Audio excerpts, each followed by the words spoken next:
guys, welcome back to JNA Channel. Kembali lagi dengan saya Suryani. Hari ini edisi menjawab pertanyaan salah satu subscriber kita ya, yaitu Tonaristar ya. Dia bertanya, sis mau nanya, waktu lahir sesar rasa sakitnya berapa lama hilang? Terus soalnya ada plan mau sesar juga, ada tips nggak untuk pemulihan sesar? Jadi menurut saya ini pertanyaannya ini sangat berguna untuk mami-mami yang lain ya, apalagi mami baru ya. Jadi saya sekalian buat video, jadi bisa ke-share ke banyak orang, bisa ke banyak mami muda ya. Oke, jadi kebetulan saya ini tidak menggunakan Guelai ya. Kalau untuk yang Chinese pasti tahu loh apa itu Guelai. Jadi bakal saya sharing juga semuanya di sini ya. Jadi yuk ikutin terus. Sebelum kita mulai jangan lupa klik tombol subscribe-nya. Oke, terima kasih. Yuk kita jawab pertanyaan pertama, yaitu rasa sakit. Rasa sakitnya itu mungkin saya alami kan dua hal ya, yaitu lahiran normal sama sesar ya. Lahiran normalnya itu sakitnya itu pas kontraksi ya, tapi saya nggak mau membahas itu karena saya tidak benar-benar merasakan yang namanya normal. Oke, jadi kita bahas tentang sesar.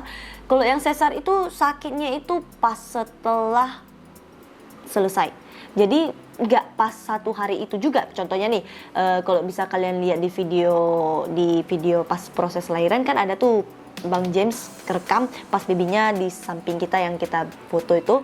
Nah itu pas itu pada saat babynya baru keluar dan itu 2-3 jam setelah sesar ya. Jadi itu masih belum sakit karena obat biusnya. Jadi obat biusnya masih membius, jadi masih nggak ada rasa sakit. Terus pas besoknya itu baru terasa rasa sakitnya, apalagi pas obat. Kan dokter susternya kan ada suntik-suntik obat anti nyeri katanya. Obat anti nyeri itu biar bekas operasi luka kita itu nggak sakit gitu. Saya nggak tahu ini bakal didapatkan semua rumah sakit atau hanya di rumah sakit itu ya. Kalau saya sendiri sih pernah dengar katanya setelah sesar itu langsung sakit banget, katanya sakit kali banget lah. Kalau saya sendiri sih setelah lahiran sesar nggak lama saya nggak merasakan sakit apapun. Tetap saya merasakan kaki saya bisa menggerak kiri kanan, tapi saya nggak rasa sakit karena dokter susternya mengatakan ada suntik obat anti nyeri katanya, biar nggak nyeri katanya. Oke, terus saya bisa langsung beraktivitas sih, saya bisa gerak, dalam arti beraktivitas itu cuma duduk ya, tidak lebih. Maksudnya kalau saya dengar sih katanya 24 jam tidak boleh duduk dulu ya, tapi saya sendiri kayaknya saya sudah gerak ya Beb ya. Kalau nggak salah saya sudah menyusui baby J, kan saya nggak biasa tuh taruh baby J-nya di sini, nggak bener-bener tegak gini ya, tapi ada senderan dikit agak turun gini. Jadi baby J-nya saya gendong di sini, saya gini lah. Contohnya tempat tidur dibuat agak duduk dikit, tapi nggak dalam posisi tegak gini ya, tapi agak menurun. Jadi saya sudah bisa begini sih. Pas dengan posisi bagian perutnya tuh nggak sakit, jadi kita harus mencari posisi yang nggak sakit gitu loh.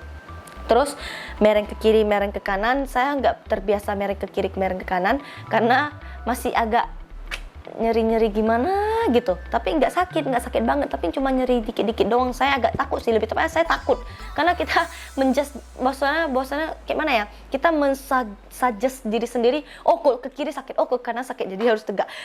Justru itu salah loh, kita harus lebih agak sedikit banyak gerak karena biar nggak kaku otot-otot kita ya. Jangan dipaksa, maksudnya ya sedikit saja. Oh rasa sakit, jangan dulu, stop. Kalau ke kanan, oh rasa sakit, jangan dulu, tapi kita tetap harus bergerak. Jangan sampai nggak bergerak total karena itu bakal sakit banget kalau sempat sudah kaku. Jadi kebetulan saya tipikal yang sangat lasak, jadi saya sudah bisa ke kiri, bisa ke kanan. Bahkan besoknya itu saya sudah bisa jalan. Saya sudah jalan-jalan keliling rumah sakit. Itu pun ada pas udah obat nyerinya sudah hilang, itu memang sakit banget. Tapi ya masih bisa ditahankan, tidak seperti yang kontraksi, tapi masih tetap bisa saya tahankan. Masih saya bisa biasalah, enjoy lah. Terus saya hari keduanya saya sudah bisa jalan-jalan, bisa ke kamar mandi sendiri dan aktivitas sendiri. Hari ketiga saya sudah dapat keluar rumah sakit ya. Biasanya ke hari keempat ya saya. Oke, hari ini kita akan jemput dedek bayinya untuk pulang. Hari ketiga saya sudah bisa keluar dari rumah sakit gitu. Jadi pas sudah pulangnya juga saya gendong baby J-nya sendiri. Terus katanya jangan terlalu banyak aktivitas ya. Kalau bagi kita yang sesar beda dengan yang normal ya. Kalau sesar itu kita tidak boleh banyak bergerak ataupun mengangkat hal-hal yang berat karena itu bakal bahaya untuk bagian lukanya. Saya masih ingat pas satu malam pas pulang itulah saya mengalami demam. Demam saya berpikir hanya dua hal, yaitu satu lukanya infeksi, yang kedua lukanya salah jahit. Ya, ternyata jangan salah, jangan takut dulu. Itu bisa saja terjadi karena payudara kita menggembang ya, atau kena tiauleng ya, kata bahasa Hokkiennya itu apa? Air susunya nggak bisa keluar kepenuhan gitu loh, harus bener-bener harus diisap baby gitu. Jadi itu saya demam tinggi, jadi saya sampai suruh saudara datang bantuin, untuk saudara saya bantuin, jadi bantuin jaga babynya. Saya kan sendiri tuh, saya nggak pakai gueleng karena ada sedikit masalah guelai atau suser gitu, jadi saya nggak pakai itu, jadi saya jaga sendiri. Jadi pas saudara saya datang jagain babynya, saya bisa istirahat, saya minum Panadol 1 pits atau setengah pits gitu. Jadi setelah sudah selesai demam, sudah agak reda, saya langsung pengen tes kasih baby J-nya minum ASI saya, karena saya merasa kok gak enak ya di bagian payudara saya ini. Jadi saya udah kasih minum ASI-nya, itu sudah agak enak sih, enakan gitu, kayak mana ya, kayak lega aja gitu. Jadi langsung demam saya sudah agak turun, makin turun. Jadi besoknya saya udah segar bugar, lebih tepatnya malamnya saja saya sudah bisa sehat ya. Saya bangun untuk kasih minum baby J gitu, kasih susu formula. Awalnya sih pertamanya sih saya kasih susu formula juga, dibantu dengan susu formula ya. Jadi saya kasih susu formula, saya bisa bangun untuk kasih minum ASI gitulah. Jadi besoknya itu saya juga sudah aman sih, tapi tetap saja dokternya menyarankan, memang jujur saya capek banget pas jaga sendiri ya, nggak ada suster itu, karena semua saya handle sendiri. Pertama saya kasih mandi babynya sendiri, saya juga harus kasih minum sendiri, padahal di saat itu kan tidak boleh banyak bergerak ya.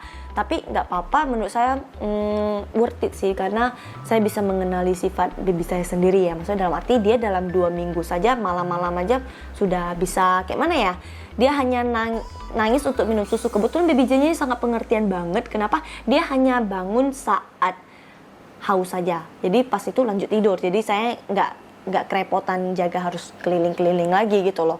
Jadi terus yang saya ingin kasih tips pemulihannya nih, kan disuruh minta tipsnya. Yang pertama yaitu kurangi aktivitas seperti yang saya bilang. Kalau bisa sih ada yang bantu jaga, tapi kalau tidak bisa dibantu jaga pun kita bisa tetap jaga sendiri. Cuma kita harus tahu limit dong, jangan memaksakan semuanya. Kalau misalnya ada sesuatu yang belum bisa dikerjakan, jangan dikerjakan dulu. Seperti bersih-bersih rumah, angkat-angkat berat, itu jangan dulu, oke? Kita harus benar-benar istirahat gitu. Terus ini tips saya sendiri, saya ingin kasih info, mana tahu mami-mami kan nggak dikasih tahu nih. Saya dulu kalau pas mau bangun tidur, tempat tidur itu harus dimulai dari kaki dulu ya Mams ya. Oke, cara misalnya kita untuk bangun ya, cara untuk bangunnya itu kita perlu merengkan ke samping badan kita.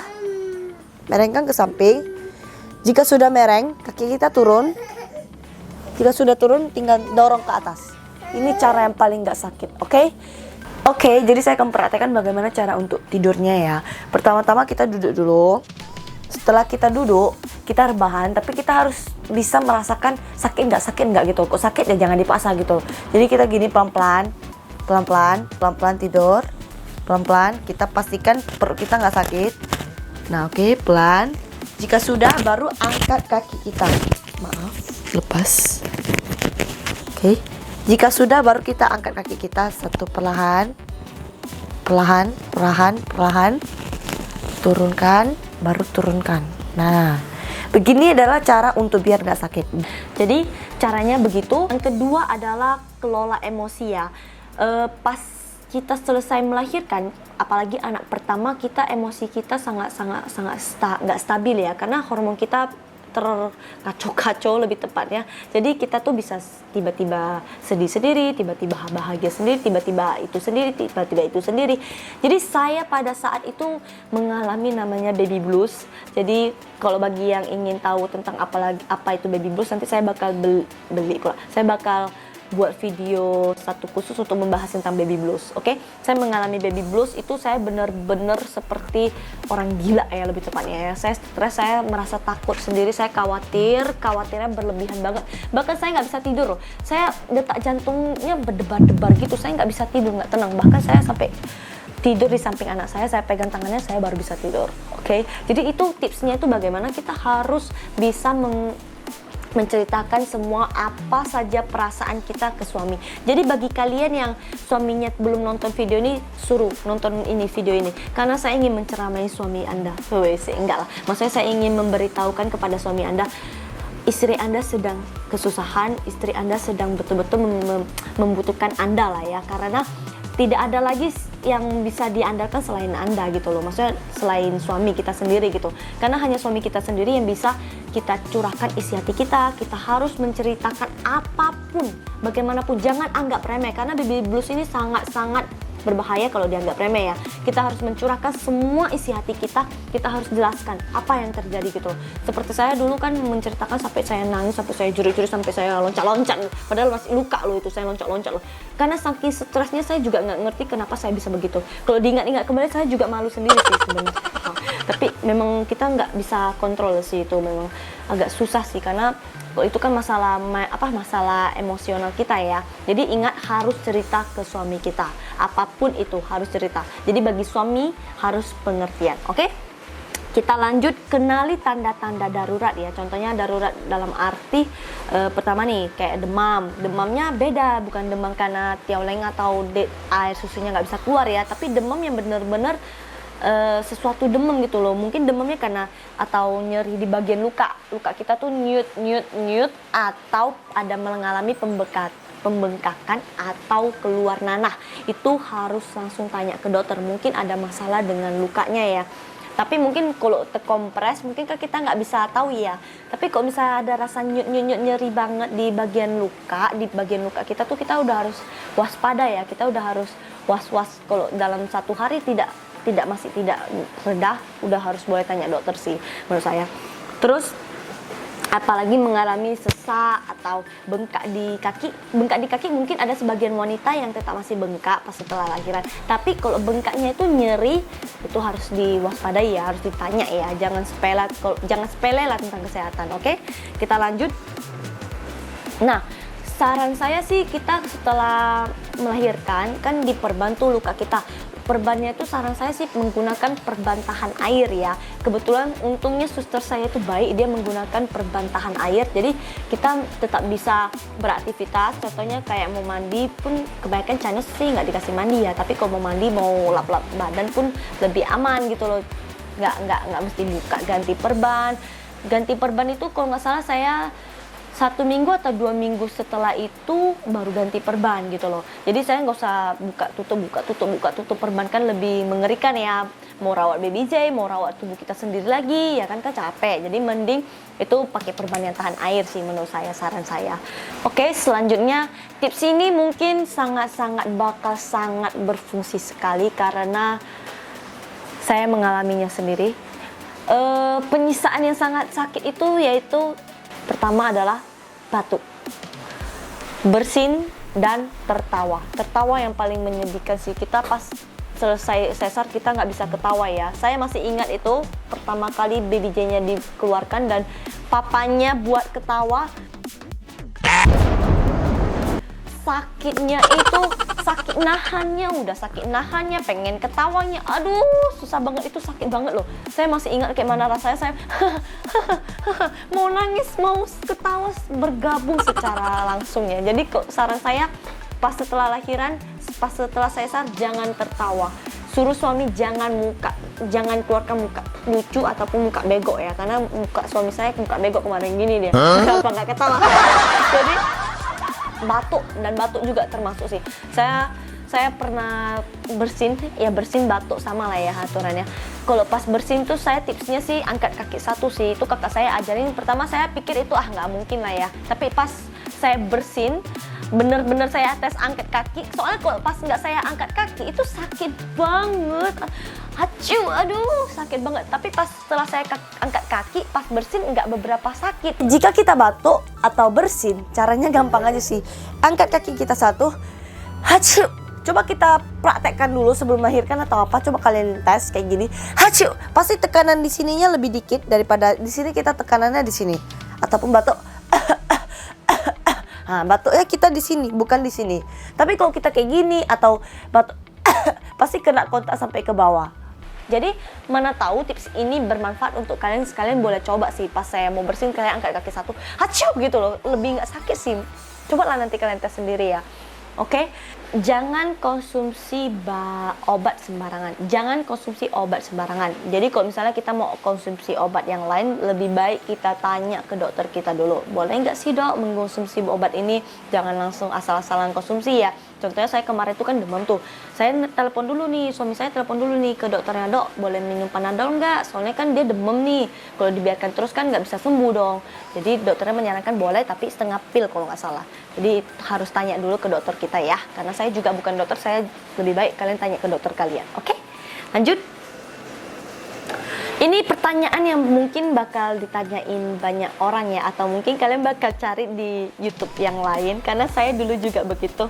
Boleh nggak nih berbuat saat kita selesai melahirkan atau selesai sesar? Itu saya dulu pun search Google juga sih, atau searching YouTube juga. Jadi kalau karena kalian sudah mampir di sini, saya juga ingin berbagi ya.